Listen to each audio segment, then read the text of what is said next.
Vamos falar agora sobre a cadeia de cana-de-açúcar, que tem tudo a ver com biocombustíveis também, que ocupa, essa cadeia da cana ocupa uma área de 9 milhões e 500 mil hectares de terras e gerou receitas estimadas em cerca de 27 milhões de dólares nos últimos anos, com a produção e venda de etanol, açúcar e eletricidade gerada a partir de biomassa.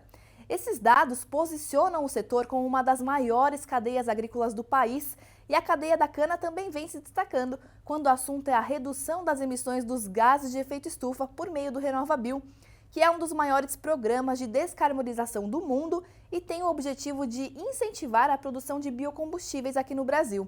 O RenovaBio está sendo realizado há 3 anos e um relatório publicado recentemente pelo Rabobank revela os benefícios e desafios também enfrentados por produtores e usinas na implementação desse programa. Sobre isso eu converso agora então com o Andy Duff, que é gerente do Departamento de Pesquisa e Análise Setorial do Rabobank para a América do Sul e também estrategista global para o setor de açúcar e etanol. Seja muito bem-vindo, Andy.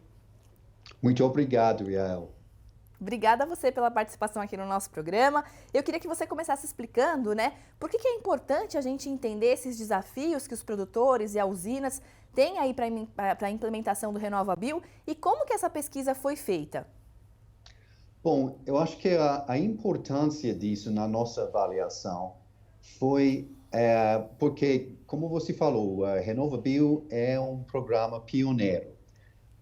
Mas, de certa forma, é o tipo de programa que, logo mais tarde, quase todos os setores do agronegócio, aqui no Brasil e lá fora, vão ter que percorrer.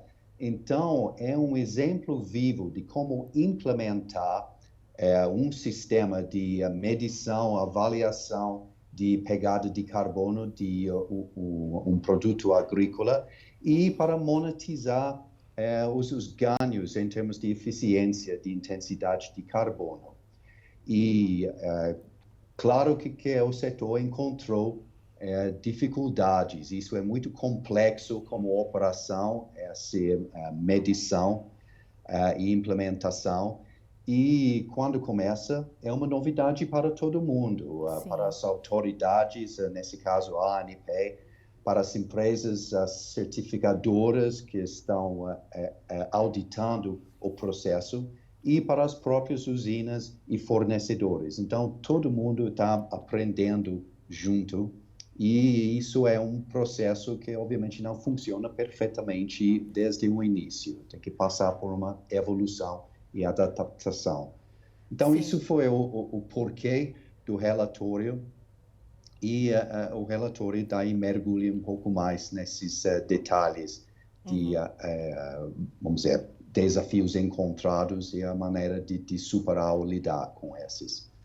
Sim, nesses desafios, nesse aprendizado que você citou, Andy, queria que você falasse, quais que são as principais questões aí que os produtores e as usinas e até as certificadoras e tudo mais precisaram fazer para se adaptar para que esse projeto andasse bem na medida do possível aí nesses 3 anos? Eu acho que a primeira coisa é tipo de entender as regras que às vezes estão sendo ajustadas ao longo do caminho, especialmente quando se fala de avaliações que são mais qualitativas do que quantitativas, ou seja, qual é uma maneira adequada de avaliar uma prática ou outra. Isso tem que ser combinado entre todos os partidos e no início vários partidos têm visões diferentes disso. Então, demora para chegar a uma visão compartilhada aqui. A segunda coisa é uma dificuldade, talvez, especialmente do lado de fornecedores, de entender o benefício de entregar os dados atuais do desempenho e estamos falando muito em termos de dados de insumos aplicados para fazer um mapeamento indivíduo da pegada de carbono associado com a produção de cana daquele fornecedor. E às vezes não é tão claro o benefício em termos de remuneração que sai desse trabalho, que obviamente é um investimento, em comparação de simplesmente ter dados padronizados aplicados à produção da cana do fornecedor. Existe uma diferença em termos de compensação no final das contas, mas é difícil talvez entender isso na primeira vez. Então, isso também tem sido uma aprendizagem para o setor. Sim, agora eu queria te perguntar uma coisa, Andy, também.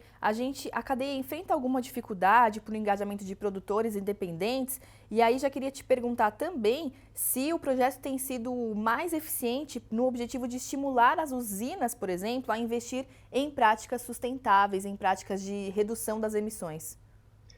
Sim, eu acho que, em geral, tem sido muito eficiente em termos de conscientização de maneiras de diminuir a pegada de carbono no processo de produção no campo e na usina, porque tem um incentivo financeiro para isso. Então, grosso modo, sabe que